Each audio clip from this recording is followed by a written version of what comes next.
তো জপের মাধ্যমেই নাকি ভালো হচ্ছে নানান ধরনের রোগ, কঠিন অসুখ এবং মনের রোগ এবং নিজেদের যে সমস্ত বিপদ নিজেদের মধ্যে আসছে সব কিছুই নির্মূল হয়ে যাচ্ছে। হ্যাঁ, এটাই শুনতে পাওয়া যাচ্ছে। অনেকে বলছে ভণ্ড, আবার অনেকে বলছে এই মুখোশধারী মহিলা, আবার অনেকে বলছে বিজনেস, আবার অনেকে ভগবানকে বিশ্বাস করে তার কাছে ছুটে যাচ্ছে। কার কথা বলছি অবশ্যই নিশ্চয়ই তোমরা বুঝতে পারছো।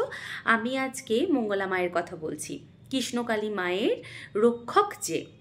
Hello everyone, welcome back to our channel. কেমন আছো তোমরা? আশা করি ভালো আছো, আর আমিও ভালো আছি। আমার নতুন আরও একটি ভিডিওতে তোমাদের সবাইকে জানাই অনেক অনেক স্বাগত।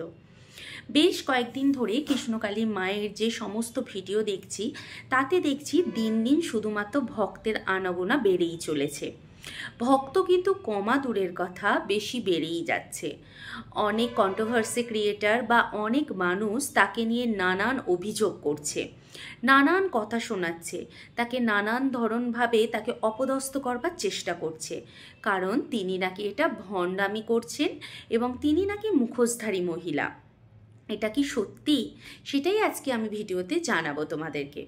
আচ্ছা, একটা কথা বলো তো, যদি কৃষ্ণকালী মা বা এই মঙ্গলা মা যদি দুজনেই সত্য না হতো, তাহলে এত লক্ষ লক্ষ মানুষ কেনই বা যেত?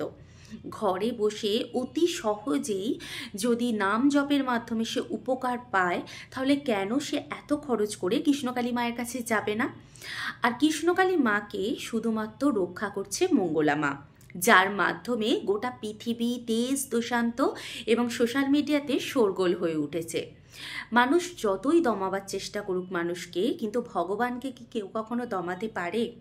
মানুষ যেমন মূর্খ ছিল, মূর্খতাই রয়ে গেছে। নাস্তিক ছিল কিছু মানুষ, নাস্তিকই রয়ে গেছে। ভগবানকে নিয়ে কন্ট্রোভার্সি আর ভগবানকে নিয়ে হাজারো কথা বলা মূর্খমের পরিচয়। এটা কিন্তু কোনো শিক্ষিত মানুষের পরিচয় না। বলি, অনেক মানুষের যে এত রোগ ভালো হচ্ছে, এত কিছু হচ্ছে, এগুলোকে শুধুই ভণ্ডামি? কখনোই না। একজন মানুষকে নিয়ে ভণ্ডামি করা যায়, 10 জনকে নিয়ে ভণ্ডামি করা যায়, কিন্তু লক্ষ লক্ষ মানুষকে নিয়ে কখনোই ভণ্ডামি করা যায় না। যখন তারা উপকার পাচ্ছে, তারা নিজে থেকেই এখানে আসছে। আর মঙ্গলা মাকে তো কিছু বলবারই নেই, কারণ তিনি এমনই একজন ধৈর্যশীল মেয়ে, যাকে দেখলে মন প্রাণ সব জুড়িয়ে যায়। কিছু মানুষ থাকে যাদেরকে দেখলে যেন মনে হয় স্বয়ং ভগবান তাদের মধ্যে বিরাজমান। তাই মানে এটা না যে সে নিজে ভগবান।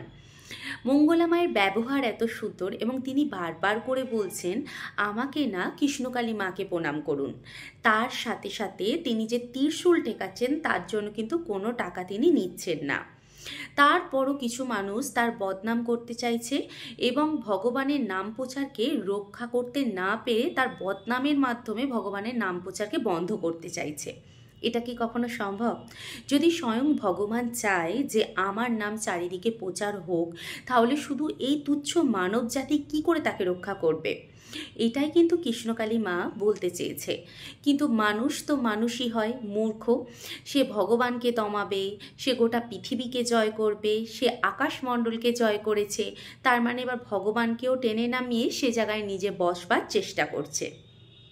আসলেই সত্যি কথা বলতে কি, কিছু কিছু মানুষ এবং কিছু কিছু কন্ট্রোভার্সি ক্রিয়েটারদের কথা শুনলে তাদেরকে মনে হয় যে ভগবান এদেরকে কেন এখনও দেখাচ্ছে না যে সে এই পৃথিবীতে বিরাজমান হয়ে রয়েছে। আর বাকি রইল মঙ্গলা মায়ের কথা। ওনাকে তো আমার খুব ভালো লাগে।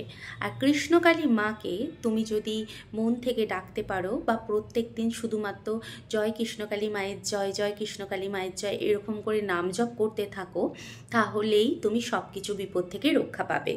তোমার মধ্যে যদি কোনো কষ্ট থাকে বা তোমার কোনো রোগ থেকে থাকে বা ডাক্তারে যেখানে না করে দিয়েছে সেই জায়গা থেকে তুমি নিজেকে যদি সুস্থ করতে চাও, তবে তুমি একমাত্র পথ পাবে নাম জপ। এটা শুধু যে কৃষ্ণকালী মায়ের মঙ্গলা মা বলেছে তা না, এটা কিন্তু প্রেমানন্দ মহারাজও বারবার করে বলেন। যখন পৃথিবীর শেষ প্রান্তে টিকে যাবে, দেয়ালে যখন পিঠ টিকে যাবে, সেখান থেকে যখন তুমি ফিরতে পারবে না, শুধুমাত্র কৃষ্ণকালী মায়ের নাম কেন, তুমি যে ভগবানকে ভালোবাসো সেই ভগবানের যদি নাম জপ তুমি করতে পারো, তাহলে তুমি সেই জায়গা থেকে রক্ষা পাবে। কারণ সবার সৃষ্টিকর্তা তিনি, সবার ওপরে ভগবান, তাই সে সব থেকে ভালো করে জানে যে আমাদের জীবনে বিপদ আসবে কোন সময়টা বা বিপদ আসার সময় কোনটা। তিনি আমাদের কাছ থেকে কিন্তু আর কিছুই চান না, শুধু চান তার একটু নাম জপ করা, আর বদলে সে আমাদেরকে অনেক কিছু দিচ্ছে। কিন্তু আমরা এতই স্বার্থপর, তাকেই নিচে নামাতে চাইছি আর আমরা ওপরে বসতে চাইছি। আচ্ছা বন্ধুরা, বলো তো, এই যে ঠাকুরের নাম প্রচার বা ঠাকুরের নাম করে যদি কারো উপকার হয় আর সেটা যদি সোশ্যাল মিডিয়াতে এসে বলা হয়, সেটা কি সত্যিই খুব খারাপ জিনিস নাকি অনেক ভালো জিনিস? অবশ্যই কিন্তু কমেন্ট বক্সে জানিও। কারণ কৃষ্ণকালী মাকে নিয়ে এত মানুষ উল্টোপাল্টা কথা বলছে, সত্যি কথা বলতে কি আমি থাকতে পারছি না। কারণ আমি একজন ভগবানের ভক্ত হয়ে ভগবানকে নিয়ে বলা কিছু মানুষের কথা শুনে সত্যি আমার আর একদম মন বসছে না। আমার একটা কথাই মনে হচ্ছে, তাদেরকে যেন বেশ করে জবাব দিই আর বলি ভগবান ছাড়া কারো কোনো গতি নেই। কারণ পৃথিবীর শেষ প্রান্ত, ওই যে বললাম, দেওয়ালে যখন পিঠ ঠেকে যাবে বা পৃথিবীর শেষ প্রান্তে চলে যাবে, তখন কিন্তু ভগবানের নাম স্মরণ হয়। যদি না হতো বা ভগবান যদি না বানাতো, তাহলে পৃথিবী বলেই থাকতো না, আর আমরা মানুষ জাতিও থাকতাম না। যাই হোক বন্ধুরা, আজকের ভিডিওটা তোমাদের কেমন লাগলো অবশ্যই কিন্তু কমেন্ট বক্সে জানিও। ভালো থেকো, সুস্থ থেকো, আবার দেখা হবে নতুন একটি ভিডিওর সাথে।